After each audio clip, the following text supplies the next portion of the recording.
चलिए आगे बढ़ते हैं। C bill send for collection owner. See बात समझिएगा शांति से। Correct, bill send for collection owner, बात समझ में आ रही है? सी गुड्स सेंट, आपने माल बेचा, एंट्री क्या होगी? Mister X to sales, done ना? बोलो बेटा, उसमें क्या होगा? रेडियो रिकॉर्ड होगा तो कोई इशू नहीं है। उसे उन लोगों को लगेगा हाँ मैं अच्छा पढ़ा रहा हूं, सब लोग जवाब दे रहे, तो जवाब दो बेटा। हाँ माल बेचा तो एंट्री क्या होगी? Very good, mister X account debit to sales. और इसकी किताब में एंट्री क्या होगी? Purchase to mister Y. Very good बेटा, शाबाश दिनेश। नेक्स्ट आ जाए। हाँ, फिर क्या होगा? ये बिल भेजेगा, ये साइन करके आ जाएगा, बराबर। तो अब क्या ये इसको पैसे देगा? इसके पास बिल होगा उसको पैसे देगा? बिल होगा उसको पैसे देगा। तो दूसरी एंट्री क्या होगी? और इसकी किताब में mister Y to bills payable. Any doubts? सही, इस पे तुम्हारी मास्टरी है। आगे बढ़ते हैं, चलिए आगे बढ़ते हैं। बोलते हैं इसने बिल सेंड फॉर कलेक्शन दिया। अब पहले इस लॉजिक को समझिए कि कई बार क्या होता है, बिजनेस बहुत बड़ा हो जाता है, ऐसे केसेस में बिजनेस संभालना मुश्किल सा हो जाता है। ये आप पढ़ोगे एफएम में, इंटर में, बराबर। एफएम में आप पढ़ते हो कि जब आपके पास बहुत सारे डेटर्स हो जाते हैं, सपोज मेरे पास 10,000 डेटर्स है, सो इतना तो आप कितना माल बेचते हो? और पूरे इंडिया में बेचता हूँ। मैंने सोलर बिजनेस चालू किया है, ठीक है, सोलर की प्लेटें लगाता हूँ मैं, अभी बहुत डिमांड में, देखो वहां पे लगी हुई है पीछे, ठीक है ना, सोलर प्लेटें पे लगा रहा हूँ, और जितने लोगों को बेच रहा हूँ उससे 1 महीने बाद कलेक्ट करता हूँ, एज्यूम। अब इस केस में क्या हुआ? सी फॉर एग्जाम्पल प्लास्टिक का बिजनेस में, प्लास्टिक के बिजनेस में उधारी बहुत देनी पड़ती है। आप समझ रहे हो बेटा? प्लास्टिक के बिजनेस में उधारी बहुत देनी पड़ती है, उस प्लास्टिक में कॉम्पिटिटर्स बहुत होते हैं। फिर आप देखो तो जो पार्ले जी बिजनेस है तो उसमें उधारी नहीं होती है, विदिन 2 डेज वो लोग कलेक्शन कर लेते हैं, करेक्ट। अब मान लो माखनिया और ये जो लोकल प्लेयर्स होते हैं ना, उनको 5, 7, 10 दिन की उधारी देनी पड़ती है। पर आप डेली में चॉकलेट लेने जाओ ना, तो आप सुबह पाल लेते हो, नेक्स्ट डे सुबह को वेट करना पड़ता है। Reading my point? तो बिजनेस जिस तरीके का होता है उस तरीके से कलेक्शन पॉलिसी होती है, डन। तो यहाँ पे क्या परेशानी होती है कि आप जब माल बेचते हो और आप कलेक्शन पीरियड मान लो कि 10 डेज का है, 20 डेज का है, तो मान लीजिएगा कि पैन इंडिया में बहुत डेटर्स है, एज्यूम आपके 5,000 डेटर्स है, तो 5,000 डेटर्स को मेंटेन करने के लिए, मतलब ऑन टाइम कलेक्शंस करने के लिए, रिमाइंडर्स देने के लिए आप बंदे रखते हो, करेक्ट, बंदे को वेट करते हो, करेक्ट। तो ये सारा काम करना पड़ता है, सही है ना? आप बंदे को माल बेचते हो, फिर बिल आता है, फिर आप बिल मेंटेन करते हो, फिर कलेक्शन करने के लिए आप जाते हो, कलेक्शन करके आते हो, कई बार 1-2 दिन ऊपर नीचे होता है, डजंट मैटर, वो होता ही है, नॉट बिग डील। पर एक बात समझनी चाहिए, अगर अभी पूरा प्रोसेस नहीं करना चाहते हो तो आपका रास्ता है, आप 5 के 5,000 बिल आप बैंक को दे दो, बैंक आपके बिहाफ में कलेक्शंस कर लेगी, करेक्ट। और वो उसका एक 1%, 0.5% चार्जेस कलेक्ट कर लेती है। इससे क्या होता है, आपने पूरे बिल दे दिए उसको 5,000, सामने जो कलेक्शन आएगा उसको सिर्फ आपको एक पेपर चेक करना रहेगा, इसका आ गया, इसका आ गया, इसका आ गया, बड़ा वो आप खुद भी कर सकते हो। तो क्या आपको बंदा रखने की जरूरत है वहां पे? नहीं। क्या आपको याद रखने की जरूरत है किसका कब कलेक्शन लेने जाना है? नहीं। वो कौन करेगा? तो ये काम आसान हो जाएगा ना, गॉट इट। और जो भी डिसऑनर होता है वहां तो वो लोग वकील बिठा लेते हैं, बड़ा, और नोटिंग चार्ज लगा देते हैं। ये क्या होता है मैं आपको बाद में समझाऊंगा। पॉइंट क्लियर हो रहा है? चलिए नेक्स्ट आ जाओ। तो इन्होंने बिल सेंड फॉर कलेक्शन भेजा, इसका पैसा अमाउंट चार्ज काटने के बाद आ जाता है, तो यहाँ एंट्री क्या होगी? नहीं, ऐसा कुछ भी नहीं होता है। तो यहाँ मैंने गलती करी है, मैं आपको बता दूं कि आपने बिल सेंड फॉर कलेक्शन दिया है तो पैसा नहीं आता है, वो तुरंत नहीं आता है। आपको बात समझ में आ रही है? तो ये वाला पॉइंट यहाँ पे नहीं आएगा। क्या मैं इसको कैंसिल कर दूं? क्या आपको समझ में आ गया? ये वाला पॉइंट में समझाता हूं आपको कि इस तरह से पैसा नहीं आता है। Any doubts? तो आप बिल सेंड फॉर कलेक्शन जब देते हो तो बैंक वाले क्या करते हैं, जब वो कलेक्ट करने जाते हैं और पैसा आ जाता है तो वो बैंक में जमा कराते हैं। Reading my point. तो पहले क्या हुआ, उसने बिल सेंड फॉर कलेक्शन दिया तो यहां पे एक नई एसेट खड़ी हो जाएगी। पहली आपकी एंट्री थी मिस्टर एक्स टू सेल्स, दूसरी एंट्री थी mister bill receivable to mister X, तो एक्स एक्स कैंसिल हो गया था और बिल नाम की एसेट खड़ी थी। आपने बिल भी घटा दिया और एक नई एसेट खड़ी कर दी, बिल सेंड फॉर कलेक्शन। मतलब अब ये कलेक्शन कौन करेगा, बैंक करेगी। इसके लिए इसकी किताब में कोई एंट्री नहीं होगी, बिकॉज इसके पास तो बिल की ही लायबिलिटी है। अब वो किसी को भी दो, कोई फर्क पड़ता नहीं। आगे बढ़े बेटा, चलिए आगे बढ़ते हैं। इसमें एक सिंपल सा पॉइंट होता है, डन।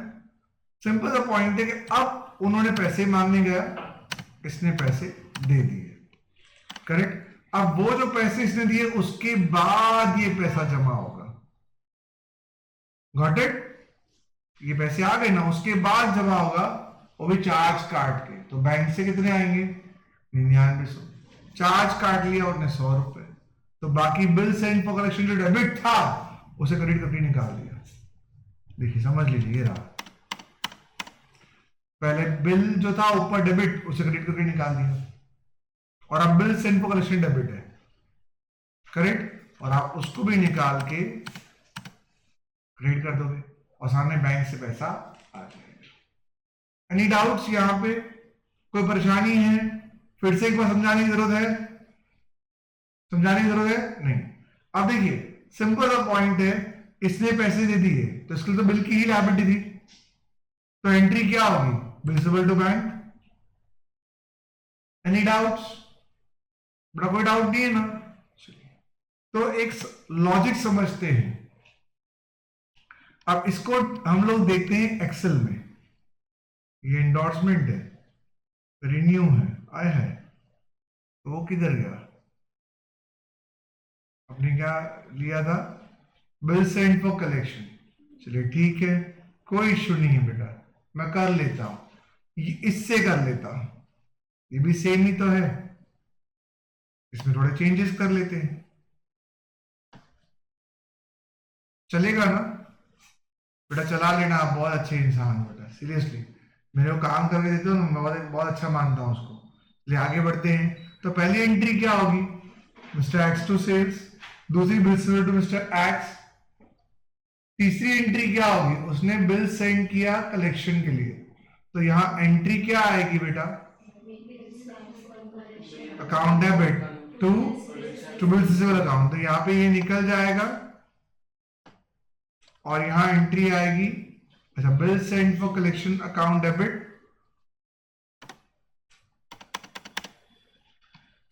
B.S.F.C, BFC डॉट, अच्छा हो गया। तो एंट्री क्या आएगी, BSFC account debit to bill receivable. Any doubts? बराबर ऐसा ही होगा ना, कि कुछ अलग होगा? सर यही होगा, ठीक है। तो bill send for collection account debit to bill receivable account, और बाद में क्या होता है, उसका पैसा मिल जाता है, तो उसकी एंट्री क्या होती है, सब bank account debit, bank charges account debit to bill send for collection account. चलिए तो वो भी ले ही लेते हैं, यहां से मैं डिस्काउंट का यहाँ चार्ज लिख दूंगा, और क्या, डायरेक्ट कॉपी कराना बेटा, मेहनत नहीं करवाने होता है, हो गया। तो बैंक से आएगा, यहाँ बैंक चार्ज पकड़ लो, डिस्काउंट नहीं आएगा, it was bank charge, short में लिख देता हूं, चलेगा ना, बैंक चार्ज। तो देखिए आपका एक्स जो था वो डेबिट था, क्रेडिट होके निकल गया, ठीक है। फिर bills receivable account debit, bill receivable credit, वो बिल भी चला गया। फिर बिल सेंड को कलेक्शन डेबिट था, उसे भी क्रेडिट करके निकाल दिया मैंने, यहाँ बिल सेंड फॉर कलेक्शन आएगा, ओके ना। यहाँ क्या एंट्री आएगी, बिल सेंड फॉर कलेक्शन, तो वो भी निकल जाएगा। Any doubts?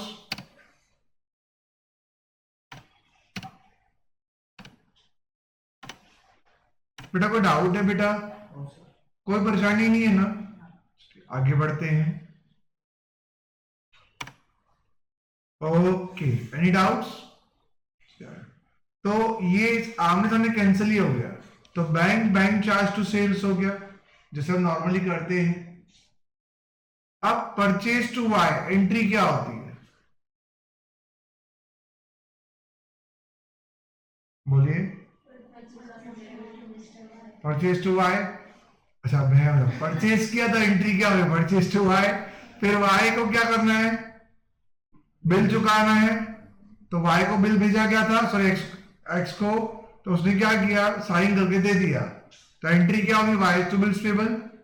उसके बाद क्या हुआ, सर हमने बैंक को दिया था कलेक्शन के लिए, किसने, वाई ने, तो उसमें एक्स के हिसाब में तो कोई एंट्री होगी नहीं, और बाद में उसने बिल चुका दिया तो बिल्स पेबल टू बैंक हो जाएगा। कोई परेशानी यहां पे, एनी डाउट्स? चलिए, अगर मान लीजिए कि इसी केस में ऐसा होता कि डिसऑनर हुआ होता, तो एंट्री क्या होगी,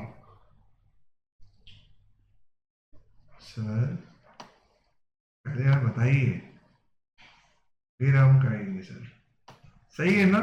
यस सर। ओके, तो इसको पहले कॉपी कर लूं और डिसऑनर अभी लिख के आऊं। चलिए डिसऑनर की बात कर लेते हैं। चलिए तो जरा एंट्री करते हैं, पहले मैं सबको रेड कर दूं, ब्लैक कर दूं, सॉरी। तो डिसऑनर होगा तो क्या एंट्री होगी, बताइए। तो ये पहले तो आपने माल बेचा, उसकी एंट्री आएगी मिस्टर एक्स टू सेल्स। फिर उसने बिल रिसीवेबल अकाउंट डेबिट कितना आएगा, बिल रिसीवेबल अकाउंट डेबिट, हाँ जी, बिल रिसीवेबल अकाउंट डेबिट तो मिस्टर एक्स, तो 10,000 दूसरी एंट्री आपको क्लियर हो गई। तो ये रेड डेबिट, ये क्रेडिट निकल जाएगा। फिर बिल डेबिट, बिल क्रेडिट निकल जाएगा, तो क्या बिल सेंड फॉर कलेक्शन था। अब डिसऑनर हुआ, बैंक ने कलेक्ट करने के लिए बोला, तो कलेक्शन हुआ नहीं हुआ, तो एंट्री क्या होगी, क्या मैंने डिसऑनर कलेक्ट कर, मैंने डिसऑनर करवा दिया ना, नहीं बाकी है, लो मैं पहले एंट्री करवा रहा हूं। चलो डिसऑनर पहले मैं देख लेता हूं, चलिए आगे बढ़े। Bill send for collection dishonour, पहले इसने माल बेचा, एंट्री क्या होगी, मिस्टर एक्स टू सेल्स, इसमें परचेज टू वाई। सर दूसरे की एंट्री, बिल भेजा, बिल साइन करके आ गया, सिबल to mister X, mister Y to bills payable. इसने डिस्काउंट करने के लिए सेंड फॉर कलेक्शन दिया, तो एंट्री क्या होगी, bill send for collection account debit. हाँ यहाँ पे ये नहीं आ रहा है, अमाउंट नहीं आ रहा है, तो bill send for collection account debit to bills receivable, यहां तक क्लियर। और फिर जब ये देगा तो इसकी किताब में कोई एंट्री होगी नहीं, ये किसी को भी दे, इससे सुबह लेना देना नहीं है। अब यहाँ पे एंट्री क्या होगी बताइए, इसकी नो एंट्री। फिर ये मांगने गया, इसने क्या बोला, जो करना है कर लो, टांग तोड़नी तोड़ लो, पैसे नहीं दूंगा। अब बताओ क्या होगा, हाँ जी बोलो, क्या एंट्री होगी।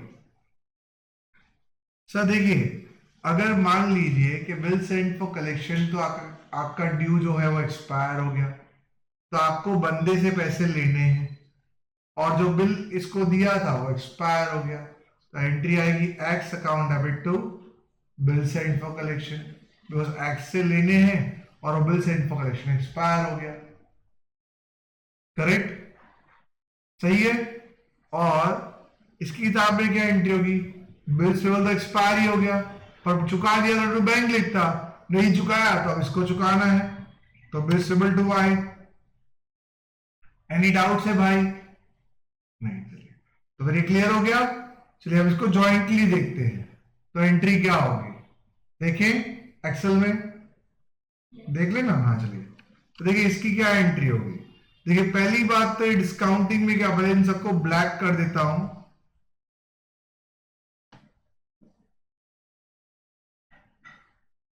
चलिए अब यहां पे आएगा, क्या होगा, मिस्टर एक्स लिख देता हूं खाली,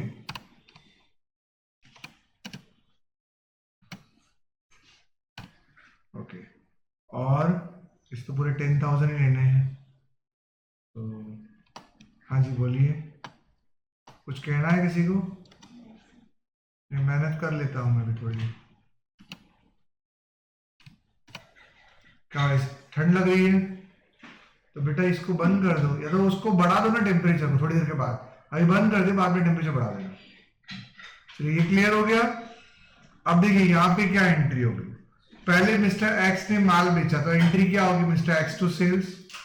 फिर बिल भेजा, बिल साइन करके आ गया तो bills is equal to mister X, तो मिस्टर एक्स आमने सामने कैंसिल हो गया। फिर बिल भेजा बैंक को कलेक्शन के लिए, तो एंट्री आ गई bill send for collection account debit to bill receivable, तो बिल आमने सामने कैंसिल हो गया, bill debit bill credit cancel हो गया बेटा, डन। और फिर क्या हुआ, ये बिल एक्सपायर हो गया, ये मांगने गया पर मिला नहीं। अब बैंक वालों ने बोल दिया भाई एक्स ने पैसा नहीं दिया, तो बिल सेंड फॉर कलेक्शन जो डेबिट था वो तो एक्सपायर हो जाएगा। तो ये जो डेबिट है वो आपने क्रेडिट करके निकाल दिया, तो वो तो एक्सपायर हो गया, और वही पैसे आपको किससे लेने हैं, एक्स से, डन। अब इसकी किताब में क्या एंट्री होगी, पहले परचेज किया माल, तो एंट्री क्या होगी, परचेज टू वाई। फिर वाई को बिल भेजा, बिल साइन करके आ गया, तो एंट्री क्या होगी, Y to bills payable. Any doubts, any doubts बेटा? No doubts. अब देखो बिल्स पेबल जो होता है, समझ में आ जाए, अब बिल्स पेबल उसने चुका दिया होता तो बिल्स पेबल टू बैंक करते, नहीं चुकाया तो बिल्स पेबल टू वाई, चुकाना बाकी है भाई, डन। तो bills payable debit, bills payable credit, cancer. अब मैं आपको एक मजे की बात बताऊं, इन सभी केस में इसकी एंट्री कॉमन है। देखिए पहले आप परचेज करते हो, एंट्री आती परचेज टू वाई, आप चुकाते हो तो वाई टू बिल्स पेबल, यहां तक सब कुछ सही चलता है, समझ में आई बात? आपने चुका दिया हो तो बिल्स पेबल टू बैंक, नहीं चुकाया हो तो bills payable to Y, Y Y बेटा वाई है, हमेशा ऑप्शन का नाम वाई है, ठीक है। तो यहां पे क्या होता है, ये तीन ही एंट्री चलेंगी चुकाने वाले की बुक्स में, सिर्फ लेने वाले की बुक्स में एंट्रियां बदलती रहती है। Any doubts? कितना सिंपल है बेटा, तुम लोग बचपन से होशियार हो, घमंड नहीं किया तुम लोगों ने।